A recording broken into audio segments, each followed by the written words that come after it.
Speaking of whistling, my brother-in-law, Fred Wade, Fritzy, he and I decided we'd steal the town roller out of Louis Cole's yard one day. It was Halloween night, and put it down in the intersection of 3A and 123. Well, we went in there with matches. We found out where all the controls were, and we got it running, but we didn't know where reverse was, and we backed it right into Louis' truck, installed it.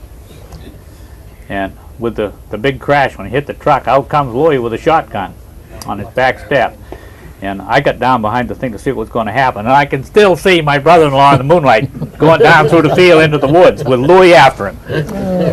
So we left that car up the street, and I went out behind the stone wall wondering what was going to happen. I didn't hear any shooting, but pretty soon I heard the back door of Louis' house shut, so I figured he'd given up. Pretty soon I, "Hey, Franny, is that you?" He'd come up, he walked around in the woods and come up behind me. He scared the hell out of me before he... Speaking of Louis Cole, he was quite a man. Had a big farm, and he had a Rio truck. Yeah.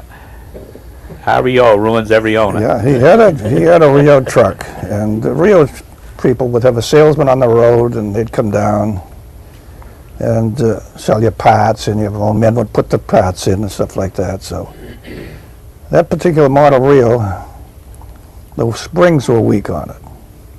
So Louis put it up in the barn in the fall, wasn't using it. And a Rio salesman come down and says, "Gee, Mr. Cole, you haven't bought any parts off of us lately."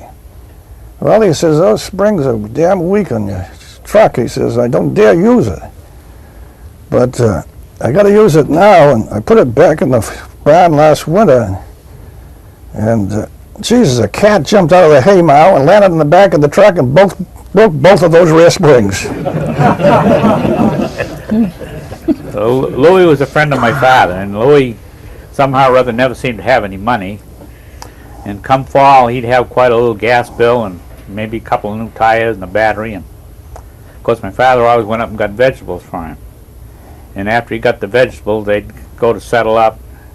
And I can remember seeing my father saying, "Well, Louis, I don't think we're square, but we're friends." And he'd tear the sheet out of the ledger and pass it to Louis. "Let's start off and do better next year." Another story about Louis Cole. Of course, you know who Margaret Bonney was, his daughter. Louis was quite a fellow. He had a saw rig and did farming and trucking and all that. So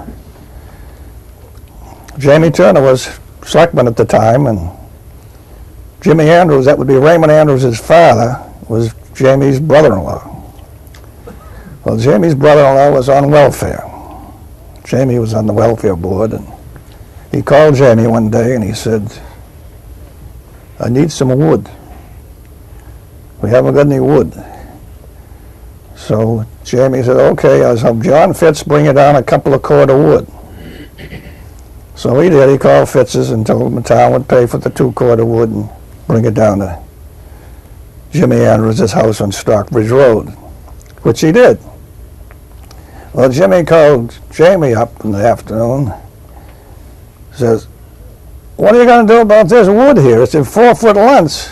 You're going to send Louis Cole down with his rig to cut and split this for me?" "No, I'm not going to send you. Go down to the Wells Company, and I'll buy a new cross-cut saw and a new axe for you, and you split it up."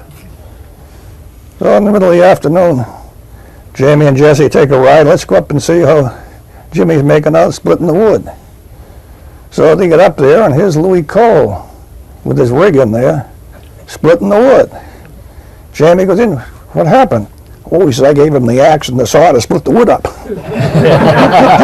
Well, you remember, was it Jimmy Andrews' brother they called Scuffy Heels because he walked with his pants were always worn up the back. He walked all over town. No, I think that was the brother, Scuffy Heels Andrews.